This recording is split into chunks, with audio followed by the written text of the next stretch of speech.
Kerry Smith, and I'm from Philadelphia, Pennsylvania. I started face painting about 11 years ago, and it started as a part-time job at a local theme park.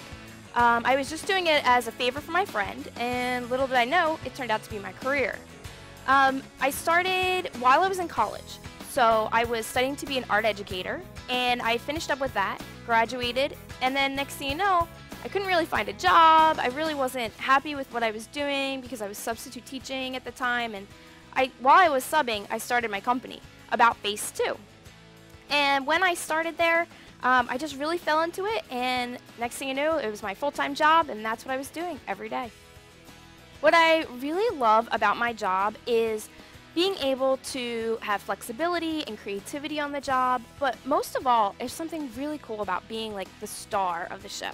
So, you know, when you do a body painting job and you get to walk the red carpet at a, fundraiser, or you're announced as the artist, that's amazing. But even cooler is when the kids just cheer for you and you arrive at a birthday party and they're all like, yay, the face painter's here, or the birthday girl's waiting at the door and she's like, hey, oh my gosh, Mom, and she runs back to get her just to tell her, like, hey, the face painter's here, I saw her, and you feel so important. What really inspires me are the children. They come up with the most creative ideas. They'll mash things together that you never even thought about. They'll come up to you and say, like, I want a pirate puppy, I want a butterfly monster, and next thing you know, you got a great new face. I think what sets me apart from other face painters is my business intuition. I really have that side of it down where I feel most face painters kind of struggle in that area. So that kind of comes naturally to me, and I've been told I have a really steady hand, so that really helps me to have great line work. What I find natural is doing the line work end of things, because I was always able to draw very well, so I naturally have a steady hand, and that makes that easy for me. But what I find challenging about face painting is always trying to stay up on the newest show, movie, character. It's really important to kind of know the story. Sometimes you need to watch the show or watch the movie. A perfect example is like Venom or Black Spider-Man. They're two separate characters, completely different. So if a kid asks for Venom and they're looking for the sharp teeth and the long tongue, and you paint Black Spider-Man, they might be disappointed. So you really need to keep on top of things, and that can be difficult. The advice that I would give to a new artist would be to master about 10 to 12 faces before you start learning new faces every day. I find that face painters, when they just get started, they just get hungry to learn each new design and please each child. It's okay to say no and put out a really great face before you start venturing into something that you're not quite sure about.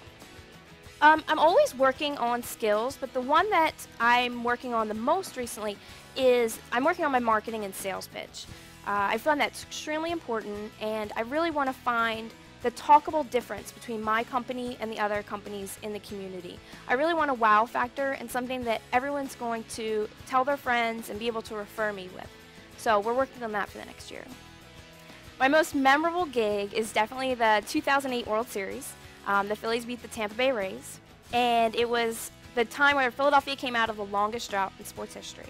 My company was responsible for getting everyone pumped up for the game. Wasn't very difficult, but definitely fun. We got everyone excited, painted their faces, and then once we won, just seeing people cry tears of joy and screaming and hugging strangers. It was so amazing, definitely a momentous occasion. And then even days later, we had the parade, and I got to paint there, and there were 3 million people at a parade. It was amazing, and I'll never forget it. I run About Face 2, which is a company.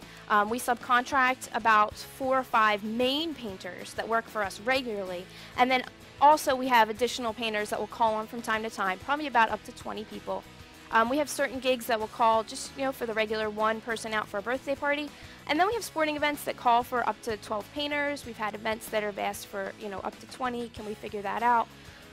Really long gigs. So we like to train people in the area, keep everyone up to date in their skills, and try to up the level so that we can call on anyone at any time.